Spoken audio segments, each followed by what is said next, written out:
Introducing National Streaming Sports, live and on-demand sports talk programming that you can access 24/7. For the premier sports talk experience, tap into our Roku channel. Start your mornings with Mac and Jack covering all the weekend sports action. Then pour a cup and enjoy all the sports you can drink on the Coffee and Sports podcast. At midday, talk sports from east to west on the Coast to Coast podcast.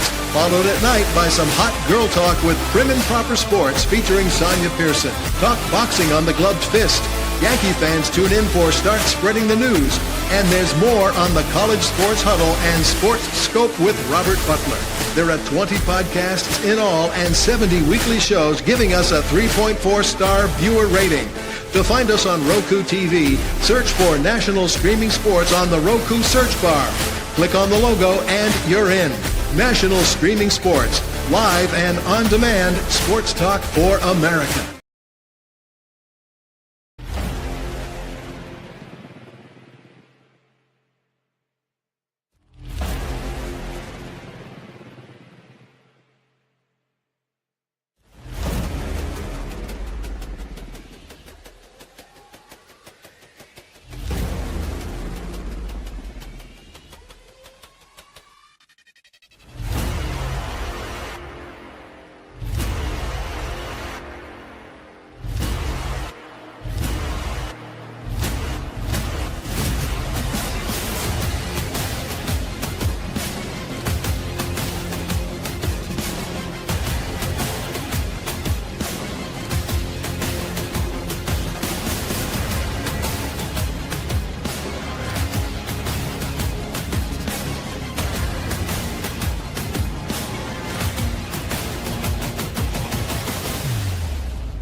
This is a Huddle Sports Network broadcast. You can find us on Roku TV, Amazon Fire TV, Facebook, and of course YouTube. Get all your NFL news here first.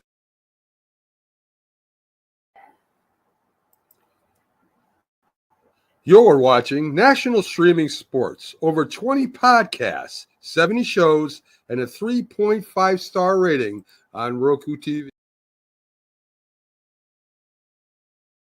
Breeze ain't number like we recording.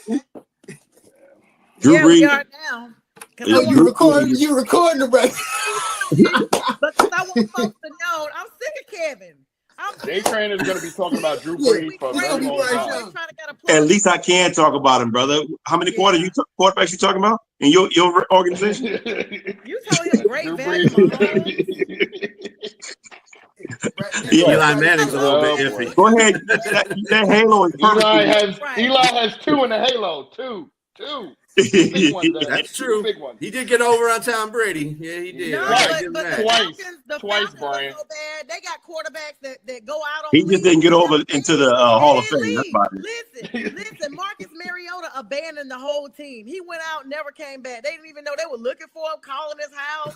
He up there cashing checks at the money center at Walmart and not even thinking about the Falcons. Yeah, you see what Sam Darnold and Baker Mayfield did when they left Carolina, right? Yeah, but the point is they left. They were released.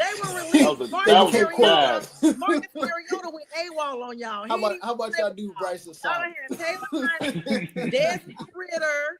Then y'all paid Kirk Cobain's all that money. Now come on, man. You got Michael Penix Jr. who got 4 injuries. The two best quarterbacks in the Falcons regime is Mike Vick and Matt Ryan. And that's gonna be all too. I think Penix is gonna be that guy. Well, but at times got to tell you.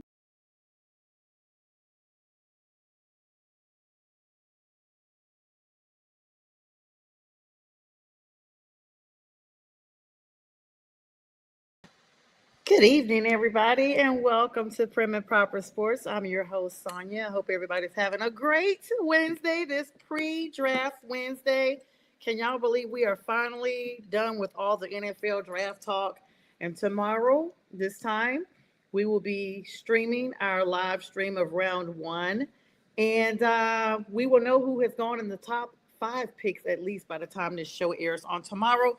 I'll be here with Bistrella, Nate, J Train, whole bunch of guys that are part of the network here.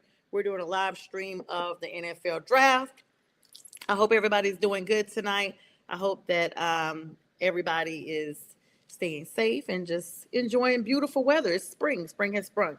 All right, guys. So we're supposed to be joined by Jim Behringer. He just texted me and let me know he's running late. So I'm going to do what I do. I'm going to go back into the vault as I do sometimes and wing this thing by myself.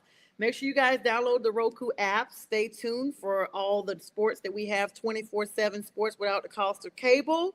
Shout out to Mac and Linda over there. Make sure you guys always follow us over there. We thank everyone who has rated us so far, who is following us and gives us a 3.4-star rating. Also, shout out to the Huddle Sports Network as well. Those guys over there, thank you for having me on. Now, the draft is starting tomorrow. Matter of fact, it's just around the corner in Green Bay, Wisconsin. The Tennessee Titans have already solidified to the public, hey, we are not going anywhere. We are not moving our number one spot. We are not entertaining trades or offers for that spot. We are definitely taking number one. And so with number one means they're definitely going to be drafting a quarterback, because Will Levis is just not the answer there. Now, me personally, I don't think they gave Will Levis an honest chance there. You get rid of King Henry, you get rid of Mike Vrabel, and you expect a freshman quarterback, for all intensive purposes, to still thrive. I don't think they gave him a length of time enough to be able to acclimate to the NFL or to the Titans organization. But that's just my thought. Now, what is the hot top for today is the Broncos. Now, last year, they drafted Bo Nix, and he had a lights-out introduction to the NFL. And without further ado, now he is now in need of accentuating that offensive line. So with the draft being so heavily saturated with running backs and wide receivers, it is predicted that Denver may make a move to go up into the earlier part of the draft so that they can get a running back to accentuate Bo Nix. Now, there are a lot of enthusiasts out there, and this will definitely complement everything that Bo Nix has brought to that organization. So it's going to be interesting to see just what happens tomorrow night when the Broncos are on the clock. The Jets are also the talk of the town as they are entertaining their own draft interests. Now, you guys know they did get rid of Aaron Rodgers. They've had a whole debacle about that. As a matter of fact, he went on the record saying, hey, the Jets could have called me on the phone and told me they were moving on from me. Instead, I took a flight across the country. I'm dealing with my own stuff. I get there and they say, hey, we're moving on from you. Well, guess what, Aaron? Congratulations. Now you know how Robert Saleh felt. And this is the same energy you've been bringing this team the whole year, because he basically gave the Jets his butt to kiss the entire time. All right, guys, I'm joined by my brother here, my savior for the night, Nate the Great, one of my favorites. Nate, hi. Thanks for joining me tonight. Yeah, no problem. I was watching the playoffs, You're so I was like, yeah, awesome. shoot. Yeah. Yes. Jim is somewhere in the Twilight Zone and unaccounted for. I text my brother Nate. I text B Strillin, and we're in a group chat. Nate says, hey, chick, I'm here. I can come on. So he joins me tonight. Nate, how was your day? That's good. Just worked earlier, and just like I said, watching the playoffs. Just finished eating dinner. So yeah, just chilling out. All right, yeah, definitely. Let's talk about, everybody's talking about the draft. Let's talk about those playoffs. Playoffs in full effect. NBA Game 2 matchups are scheduled for today. The Boston Celtics wanted to build I don't know if this game is still going on or not, build on their Game 1 victory. It's in the third quarter. All right, what's the Boston's score up by 7. Magic? Boston's up by 7, 84-77. Yeah, I think Boston's going to be kind of hard to stop. I mean, we've seen this story play out before, right, Nate? What are your thoughts on that? Yeah, I mean, Boston's a deep team, very talented. Orlando's giving them a fight. I'll give them that. They're a younger team. They don't have the firepower that Boston does, but, they're fighting hard, and, they're going to go back home. And I think they at least win one game in the series, and then the Celtics probably close it out pretty quick. Yeah, especially if they get them back at the Garden, it's a wrap. Right. It's a wrap for them. Yeah. So, Now, and that's interesting that you say that because Jason Tatum has been battling that wrist injury. We saw him fall the other day. Looks like the blunt, he already was favoring it anyway. And then when he fell, looks like the weight of that fall was that same. He had issues with his wrist earlier, right? Yeah, he's out for this game. So probably the reason why the game's kind of close. But yeah, I think they're just being more cautious because, Boston, the real battle is going to be whoever they play in the conference finals, which is probably going to be the Cavs. And, you're going to need a healthy Tatum. Yeah. And definitely. So I think that they'll definitely just, play it by ear. They can win without Tatum against these other teams.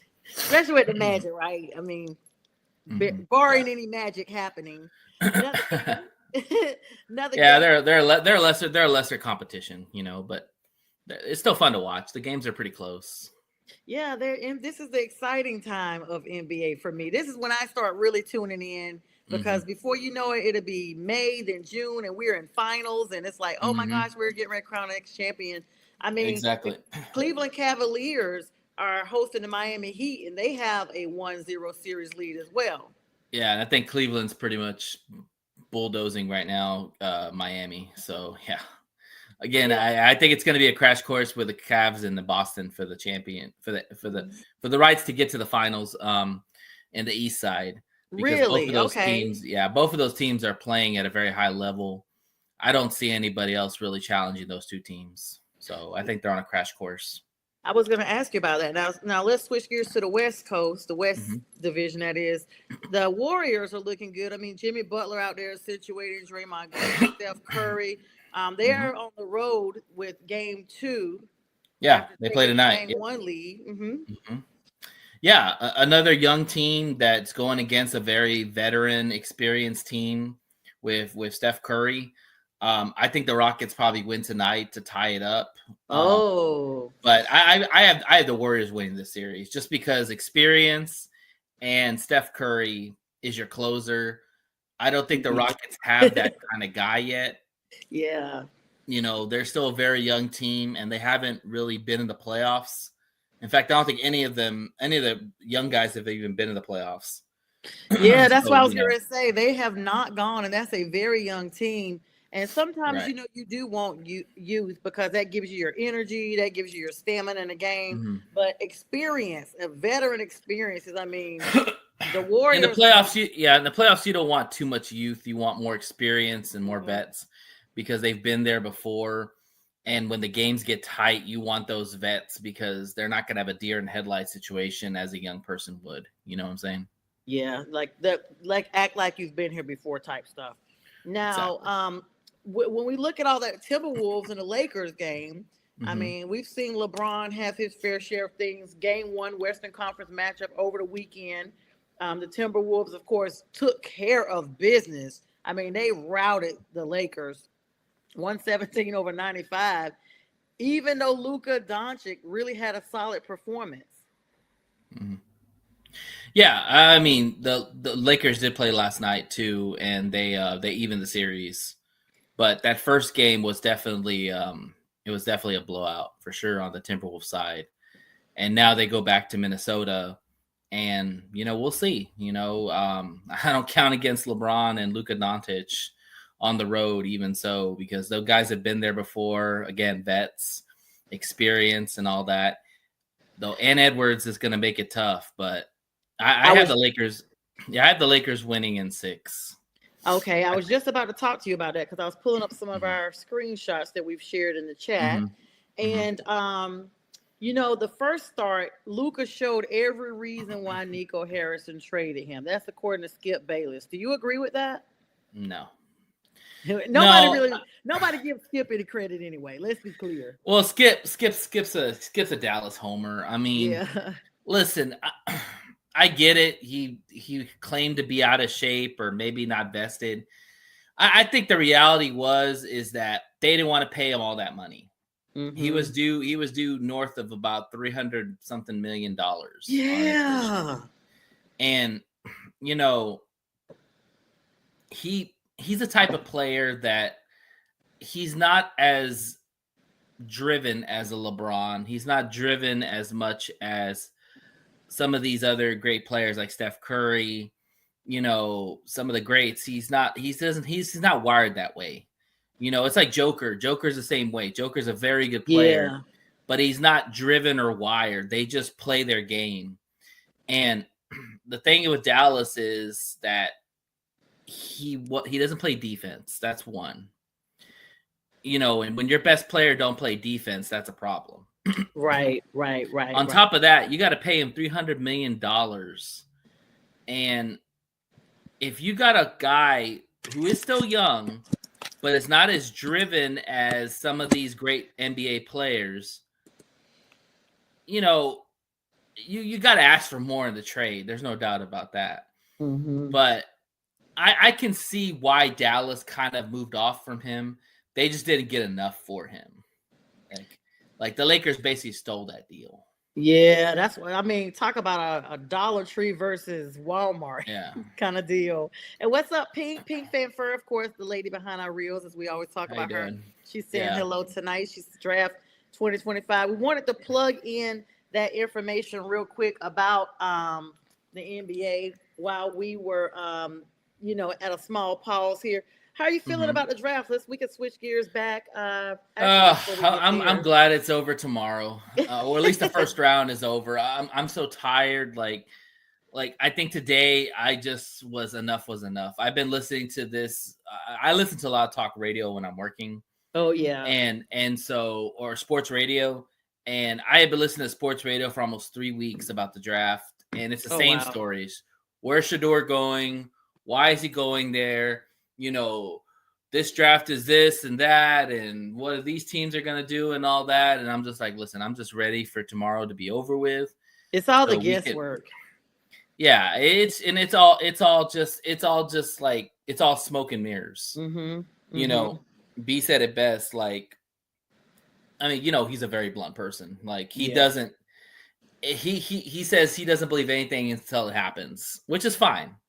I can buy that mentality, but I also like to follow the crumbs in situations, because usually if there's crumbs, it leads somewhere to something. There's always crumbs. There's always crumbs. And you got to do in-depth, deeper dives into where those crumbs are leading. And that being said, let's just get it out of the way again. Shedeur is going to the Steelers. Okay, so number 21. It's a done deal in my mind. I think, and it doesn't make sense because J-Train, but we talked about this on our mock draft. Like, he told me with a straight face that he's okay with what Spencer Rattler brings to the table. Listen, Spencer Rattler, I don't think is a starting quarterback in this league. I really don't. Yes, I know. I'm excited. You guys are Lions and Chargers setting up Hall of Fame game. 25. Definitely. That's crazy. It's not going to even be the August 1st this year. It's moved back to July 31st. Yeah. I was kind of hoping that we would get the first game of the year, because I really want to play the Eagles in their house and take away their championship night. But because we're getting the Hall of Fame game, probably means we're not playing the first game. Yeah. So, anyways, but I just want to say this about the Saints. I just don't understand how you can say you're okay with Spencer Rattler as your starting quarterback going forward, because Carr's gone. We've already acknowledged that he's gone. Saints already came out and said he's got an injury.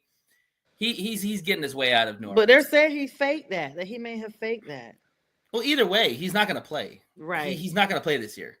And the thing is, and I brought this up in the mock draft too, Kellen Moore is your new head coach. Mm-hmm. And usually when you hire a new head coach, they want their own quarterback. And I promise you, if you put a litmus test to him and asked him, would you rather have Spencer Rattler or Shedeur Sanders, he would say Shedeur Sanders. But because of a fresh new start? Yeah, well, Shedeur is a little bit more talented than Rattler, in my opinion. I mean, I've seen Rattler play. Like I said, I followed him back when he was up at the OU times. Mm-hmm. And here's the thing. He got beat out by Caleb Williams, okay? Like, and I'm not saying Caleb Williams. He came out of USC. Spencer right. Well, he's transferred to USC. Yeah, he did in the end. Him and Spencer Rattler were on the same team. Spencer Rattler was Spencer Rattler was Caleb Williams before Caleb Williams came onto the scene. Okay. And then he kind of fell off. Caleb Williams took over the spot, took over the starting job. Rattler transfers over to South Carolina and kind of does his own thing. All I'm saying is that I would love to see him in that black and gold New Orleans Saints, but I think he's going to go to the other black and gold, and that's going to be the Steelers. Wow, that's crazy. They have the same colors, even though they'll say black and yellow. It's still black and gold. Black and yellow, black and gold. It doesn't matter. Because the stats for Spencer last year, he had 1,317 yards, 4 touchdowns, 5 interceptions. Not bad considering it was his introduction, and 70.4 rating. Yeah, like I said, I watched some Saint games with Spencer Rattler. There wasn't nothing too impressive, in my opinion. I mean, now you can also argue that, they didn't have a lot around him. Okay, that's understandable. But I just didn't see a starting caliber type of player. I just didn't see it. Now I don't know if Shador's going to be that either. But if you're asking me, if I'm a GM, do I bank on Spencer Rattler being my guy and then have to kick the can next year and go find another quarterback because they're going to have to do that if they keep Spencer Rattler? Or if I have a chance to draft Shador Sanders and let Spencer Rattler and Shador battle it out, and I can always trade Spencer later, then I'm going to go ahead and do that. You know what I'm saying? Like, I don't understand how these teams are so crappy are going to pass up on a quarterback potential.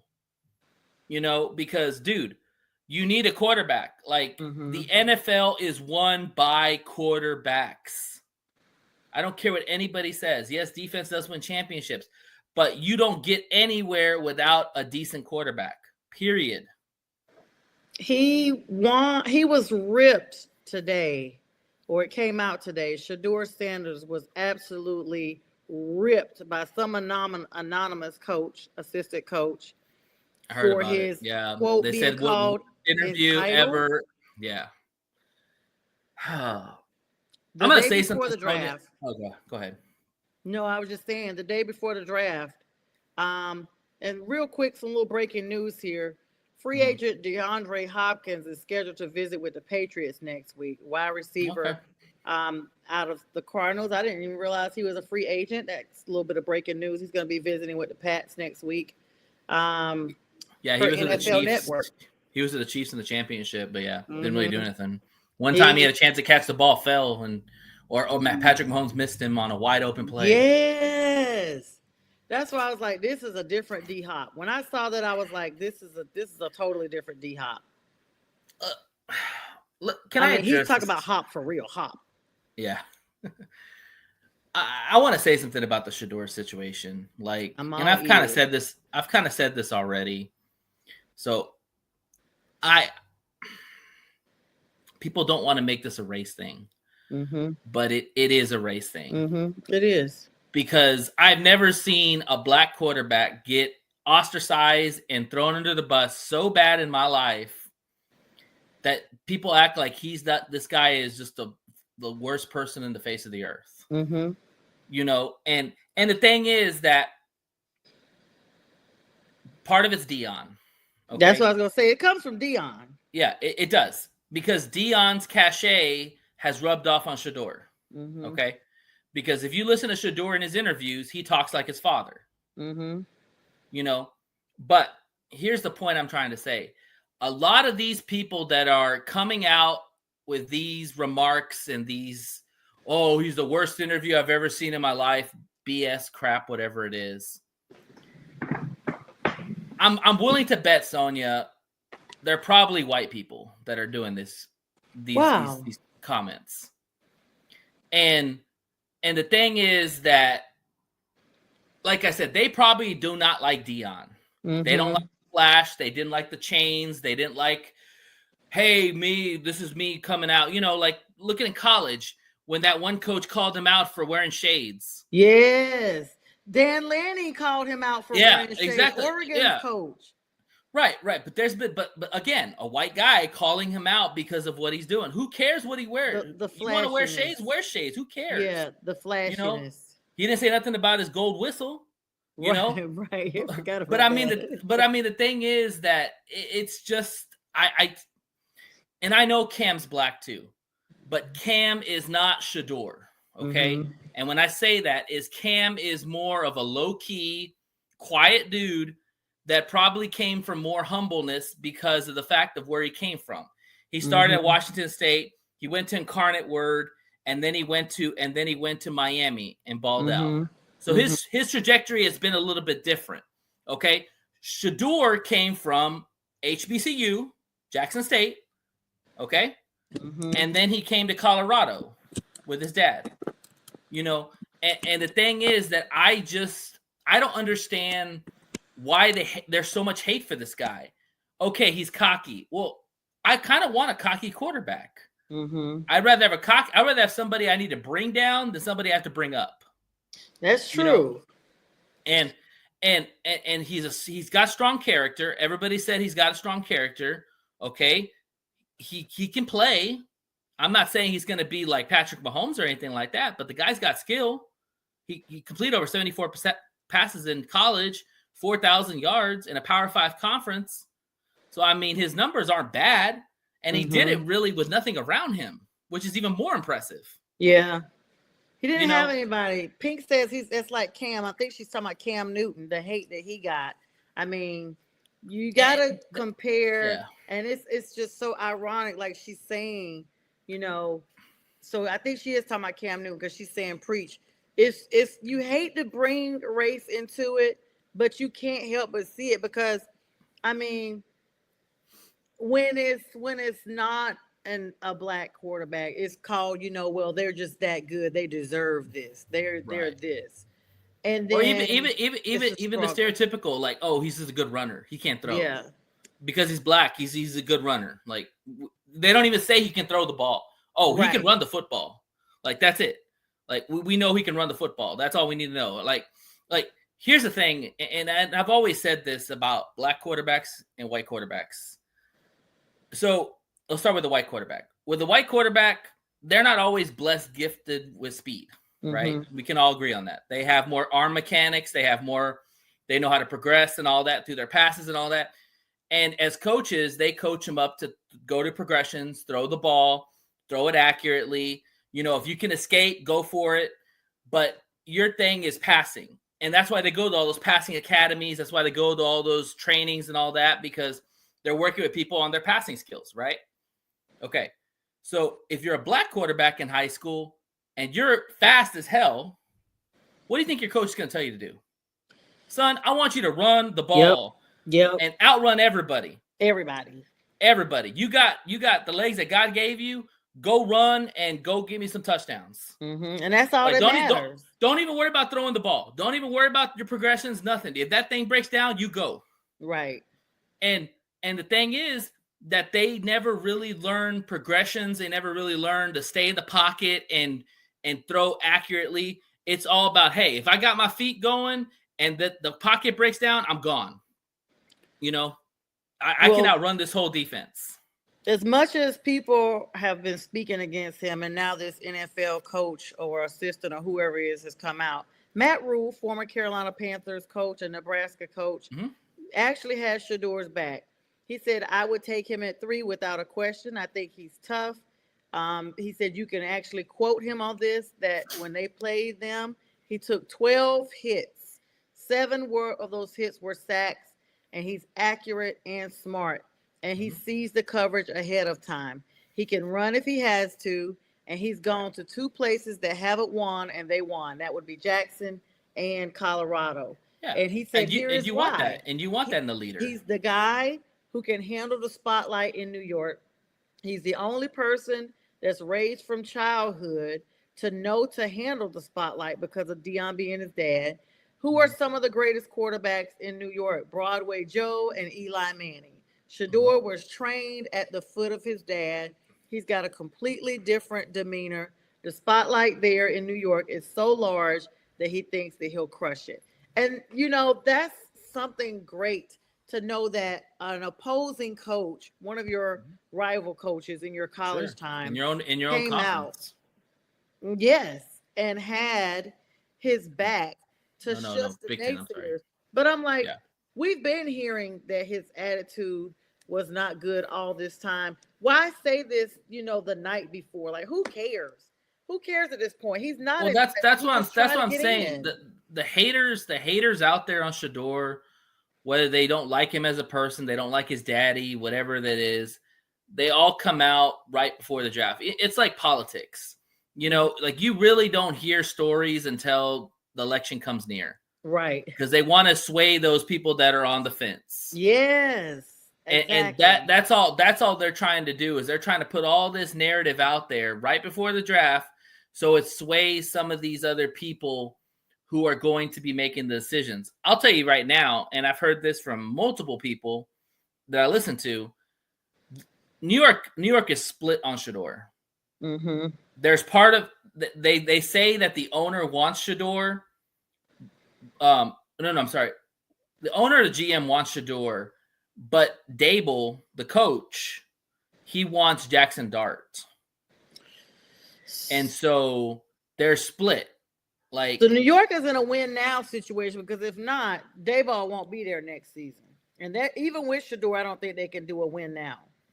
Well, so here's what I think. I think that if they get Shedeur or Jackson Dart, Dable and Schoen or whatever his name is are going to be given one more year because you can't judge a quarterback by first year. You need to kind of give him a full season and then see how his offseason goes. And then year 2, that's usually where the player pops. Now, if they don't draft Shedeur and let's say they go Abdul Carter, okay?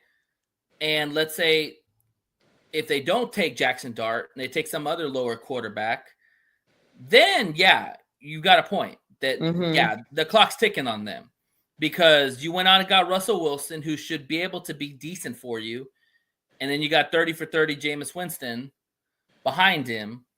So, I mean, like, if they have another losing, like a really bad season, like if they're 500, Sonia, I think they keep their jobs because that's progression. Okay.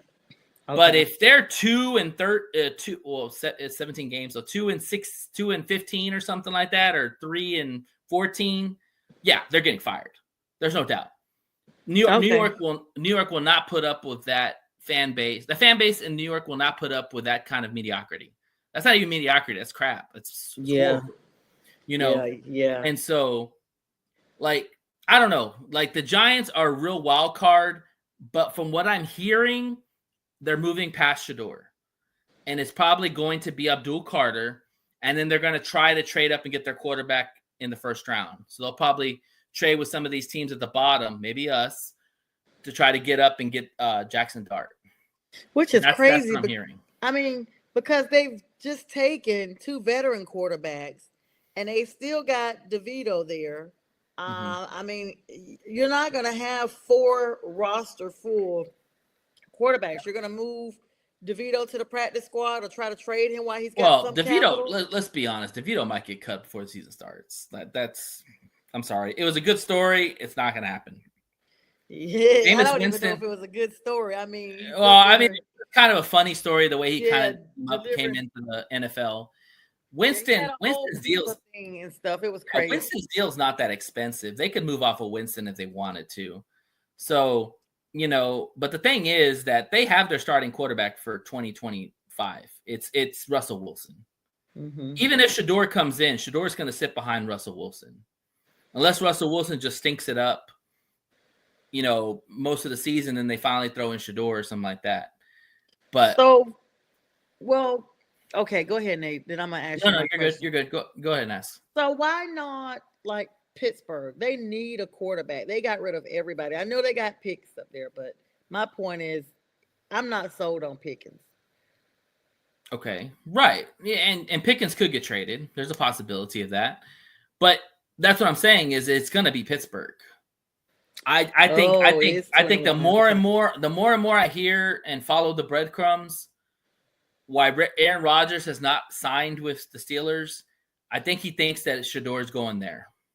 Oh, and that's why he's going to stay away from that because he might not even get to play a whole full season. Yeah. If he stinks it up and the fan base is calling for Shador to play, and here's the thing that people forget too. Dion's a big influencer. Mm-hmm. Okay. You don't tell me that if Aaron Rodgers, sorry, but is stinking it up in Steeler land, you don't think Dion quietly is talking behind the scenes to the owner, say, "Hey, play my boy." Like they want my guy to play. Like, why are you playing Aaron Rodgers, who obviously can't even play anymore? Like, put Shador in and let's see what he can do. Like, don't get twisted. Like, Dion's a big influencer in the NFL circles. Yes, and he will talk to the Rooneys. He will talk to Mike Tomlin. He's probably really cool with Mike Tomlin. I can imagine that. Yeah. So I think that's why he's staying away from the Steelers, because he knows that Shador is going there. I wonder another scenario that came up, and like you said, I'll be so glad tomorrow night this time we can all put it to rest. Yeah, me too. We will be like, listen, here was all the guesses, and none of us see who's right, right, see who's right, see who's wrong. Yeah, exactly. Yes. There was another summation that the Cowboys, like every year we hear the fan base and everybody say they're tired of Dak, and then some kind of way Dak, finagles another deal and he stays, and then he gets hurt, but he's still on the team. And we saw what they did with Trey Lance. Didn't even let him get his full contract because they robbed him of the they traded picks for him too. Huh? They traded picks for Trey Lance, and yes, that's the other thing. And then they ended up trading him. But the scenario went like, okay, like you said, Dion is heavily infiltrated in the NFL. He's very well respected. One of the best cornerbacks ever of record. And so, people just really respect him. And he's, a man. There's a reason why some of, if you look at some of his staff at Colorado, they're former NFL players. Marshall Faulk, Warren Sapp. Yes. He literally he's gonna have an NFL roster on his staff. Yeah, he takes his village with him. He's the type person, like I said, he's a man of faith. He takes his people, his village with him. Or he just draws the crowd. He just draws people in because he's such an influencer and he's such a good leader among men that people buy into what he's doing at Colorado. And so the fact is they want to be a part of that. Yeah, so it went like, okay, and so I had brought up Dallas because I wanted to build up to what I was gonna tell you about. And you probably heard this, that he just got this $54 million contract with Colorado, but it's it's still a loophole in there. If somebody wants to buy it out, they can. If he wants to go to the league, so they were saying that possibly Dallas would be able to loop up or whatever they were gonna do, get Shador. And then also bring his dad in. What are your thoughts on that? I mean, sometimes but I have to ask. So one thing about Jerry Jones is Jerry Jones doesn't like buyouts. He doesn't want to pay extra money for somebody and beg them to come play for the Cowboys. He thinks that if you want to play for you want to coach the Cowboys or play for the Cowboys, you got to show that you want to play. He's not gonna beg you. He's a salesman. That's what he does. I was surprised that Dion didn't go to the Cowboys because once I found out that the Cowboys were moving off of McCarthy, first thing came out of my mouth is Dion's going. 100%. I thought there or the Raiders. I thought one of those because he's connected. I thought the Raiders might have made a bit of push, but the Cowboys made a lot of sense. He played well for the Cowboys. He's very tight with Jerry Jones. He still talks to Emmitt Smith. He still talks to Michael Irvin. Like, he's very invested in the Cowboys. And to coach, quote unquote, and I say quotes because it's not true anymore, to quote unquote coach America's team, Dion would jump at the bit to do that. Like, you're crazy. He probably would revamp them. Yeah. For real. Do you know the hype that would be around? 100%. But here's the thing: everybody would become like honorary Cowboys fans just because they like Dion. But here's the thing. Either one or two things happen, and why it didn't work out. Because I think he could have left Colorado. Colorado is not a premier job. Like, they're not even formidable in when the conference is. Like, they're decent, but they're not great. The only reason why it didn't work out for him is one or two things. A, Colorado begged him and over the earth to stay at that school. And that's why they gave him the extension, because they knew that he is everything for Colorado now. He has put Colorado on the map. People don't talk about Colorado anymore or talk about Colorado now because of Deion Sanders. That's the reason why they retired his son's jersey and retired Travis Hunter's jersey, because Deion has done more for Colorado than anybody has done for Colorado in a minute. Yeah, nobody even really paid attention to them. The revenue, the fan base, everything, the hype, all that stuff is real. So that was one reason. The second thing is, I think Deion went to Jerry, because I guarantee you there was a negotiation period. Deion asked for the moon. And Jerry, as much as Deion, he loves Deion. Again, he's not going to overpay for situations with coaches. He might overpay for a player, but he's not going to overpay for coaches that he's never been a coach in the NFL. And I understand that. That's totally fine. So Deion probably went and asked for a lot of money, and Jerry's like, I can't do that. Hey, Fred, what's up, Blue Phoenix? How you doing from the West Side? Thanks for checking in with us tonight. But that's why I think it didn't work out. I really agree with that. I mean, and I know that you would have like the full narrative on that, because you think intellectually from almost like, I mean, Nate, you really could be in like some type of ownership position with league. I would honestly, I would love to get into that realm of stuff. I started too late in life. You're way younger than me, so you have plenty of life, sir. Listen, you're talking to somebody that's in law school at my age, so you can. I respect that, but here's the thing, Sonia, and I say this all the time: you have to play the game, and sometimes I don't want to play the game. Yeah. I want to play. I want to make my own rules. Have the fun. You want to have the fun too. Yeah, I want to have the fun. I want to make my own rules, and I know that when you get into the bureaucracy and the red tape that comes in with those situations, you're handcuffed, because you have to play their rules, just like you're a lawyer. Like, you've got to play by the judicial system. You got to play by whatever they tell you to do. You can go out of bounds, but you're not going to have a job very long. Yeah, it becomes pretty structured. I was telling a friend a couple of days ago, I was like, going into law school, because I've wanted to be an attorney literally for over 20 years, and I've worked in that field as a paralegal. But going to law school, just finishing that first year, has shown me so much stuff that makes it be like, man, this is literally so stressful. Like, it's definitely, it's literally a sacrificial career. It's not like you're just doing it for any type of glitz or glamour. It's a career of service, period. You are always helping somebody. Yes, but also too, you're a puppet to the people that hire you, and you're a puppet to the system. Yep. Because you can't go over the system. There's no way of winning that situation.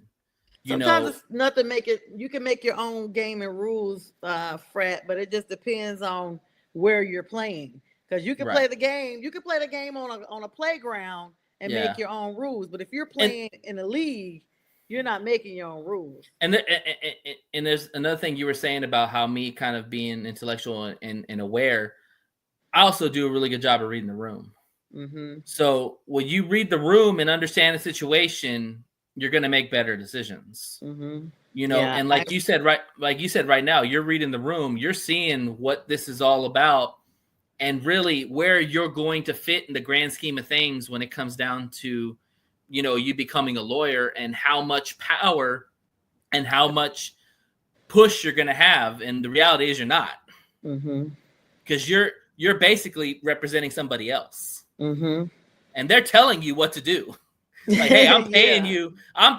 You're going to do what I tell you what to do. Like, you might take my advice, but at the end of the day, if they don't like your advice, they're like, hey, I'm paying you to do this for me. Yep.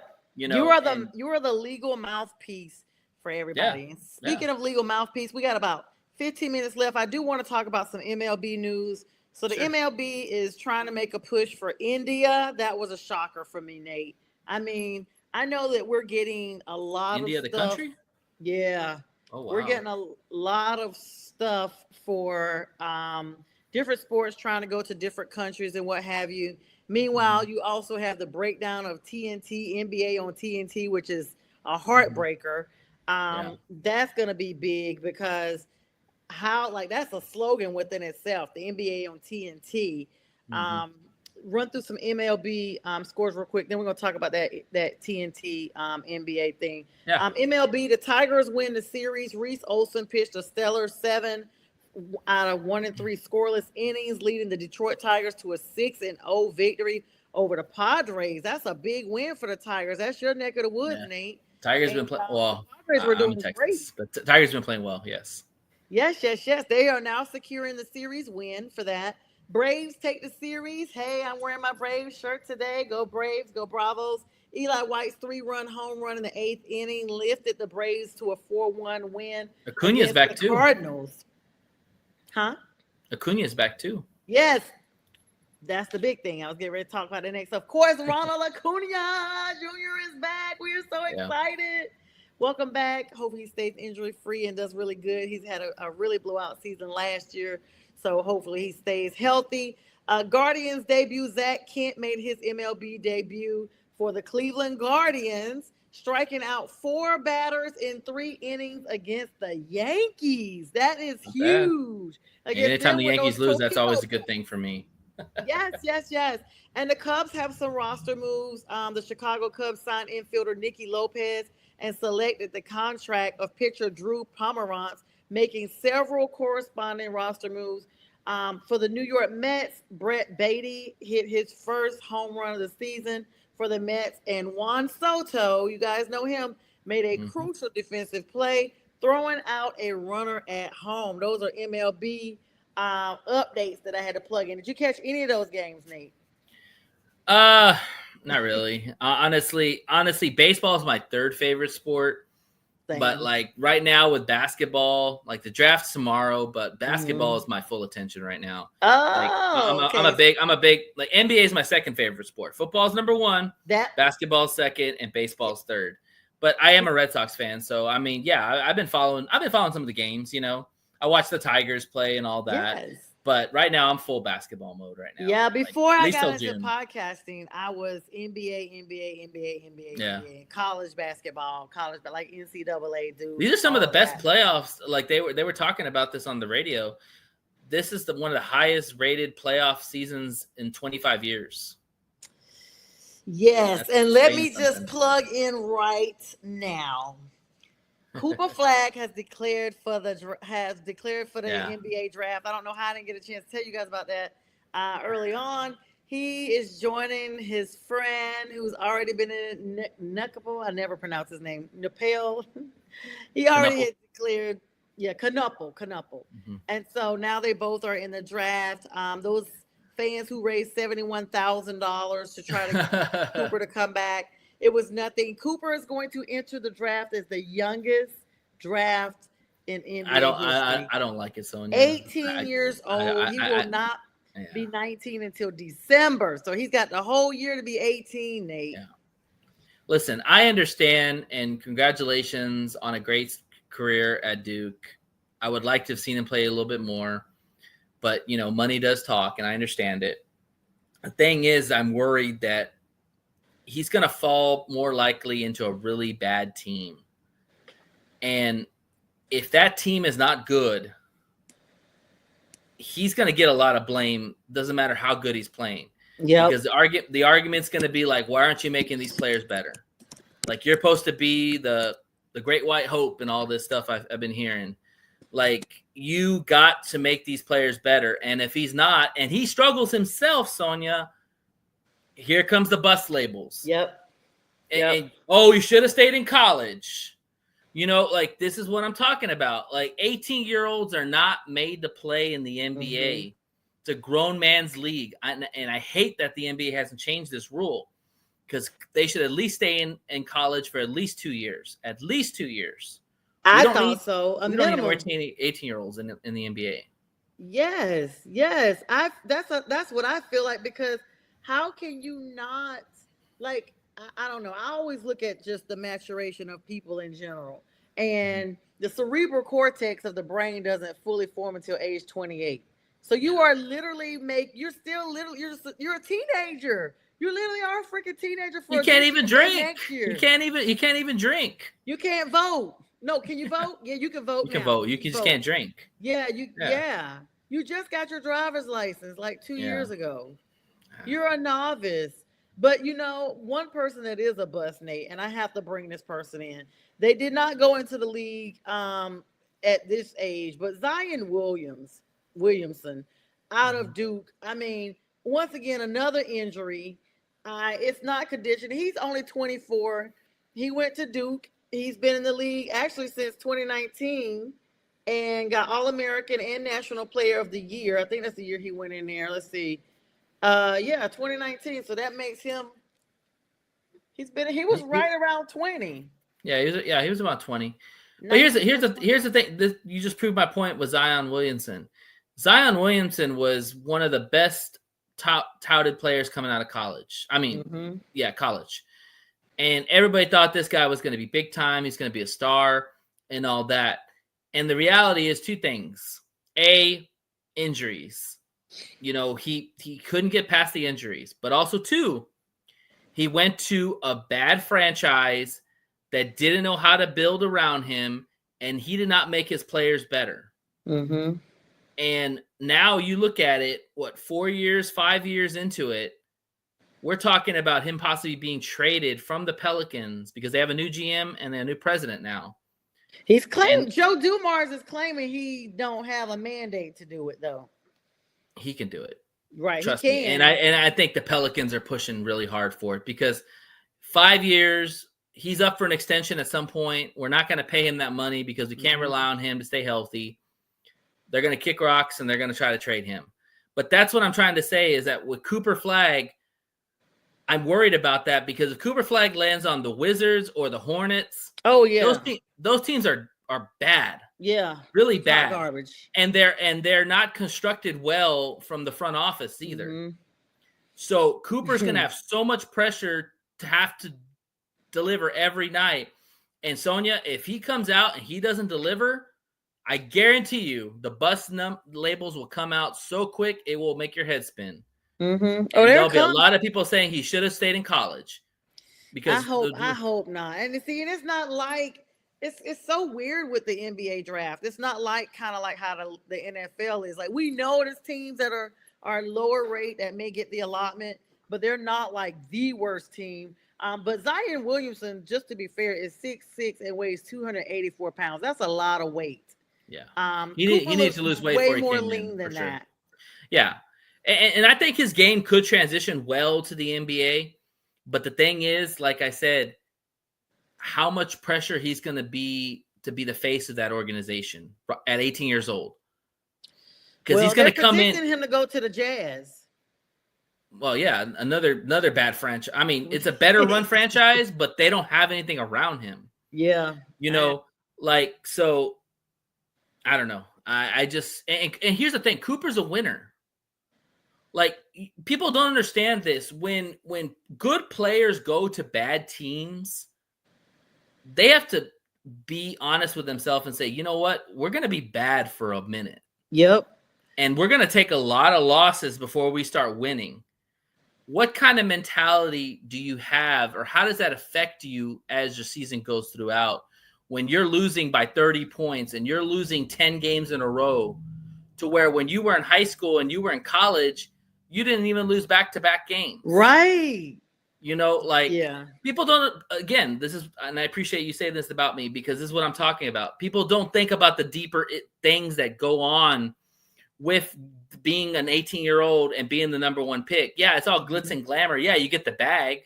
But like I said, and I've said this 20 million times, how many get extensions? Mm-hmm. Because anybody can get a bag. It's the extensions that make you the better player. Because if they're going to buy in more money after they've already gave you money, that tells you they believe in you. Mm-hmm. And that's the reason why Zion's probably going to get traded, because they're not going to pay Zion what he wants and what he's probably due because of his injury process and the fact that he hasn't really made his teammates better. So they're going to be like, dude, we got to send you somewhere else and try to get something out of it. The healthy part of Cooper Flagg is 6'9", so he's 3 inches taller than Zion, and he only weighs 205. Yeah. He's like I said, I hope it works out. I hope it works out for him. I'm a little bit worried about it because where he's going to be landing, none of those teams have any talent around him, and he's going to be losing for a good minute until they figure some stuff out. Give us some Good Nate luck. always. What'd you say, Nate? I'm sorry. Oh no, so good luck.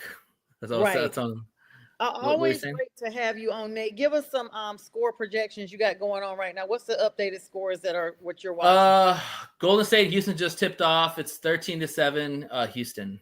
So, all right. What was the finale on those other games? So Cleveland's up 113-108 on Miami. So I'm gonna say they probably win that game, and the Celtics won. Celtics won.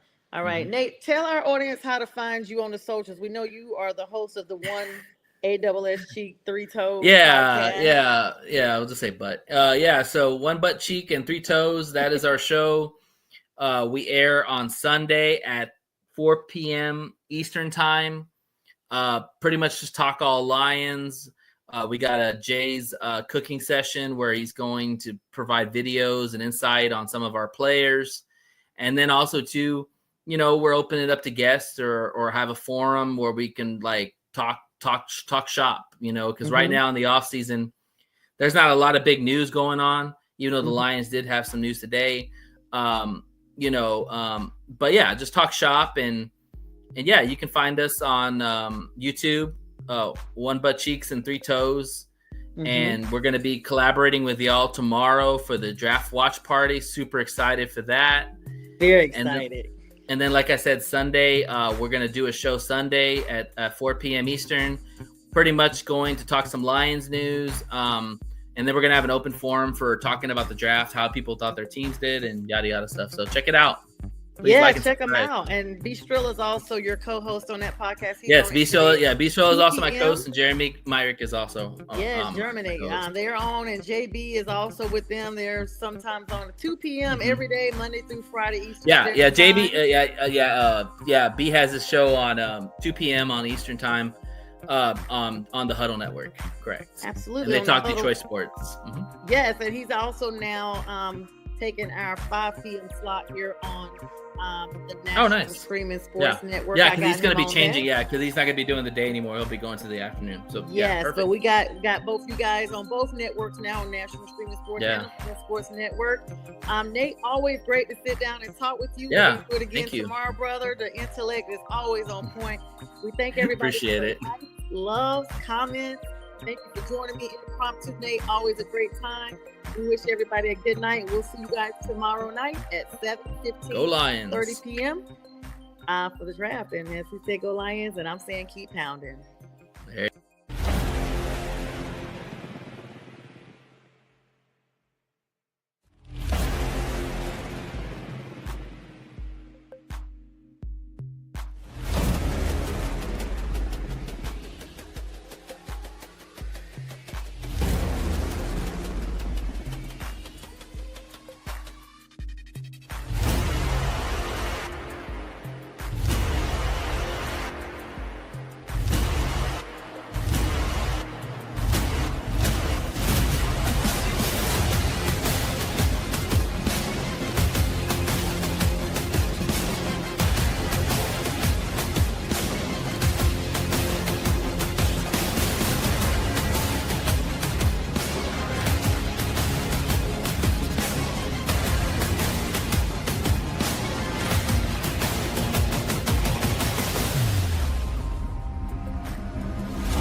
This is a Huddle Sports Network broadcast. You can find us on Roku TV, Amazon Fire TV, Facebook, and of course YouTube. Get all your NFL news here first.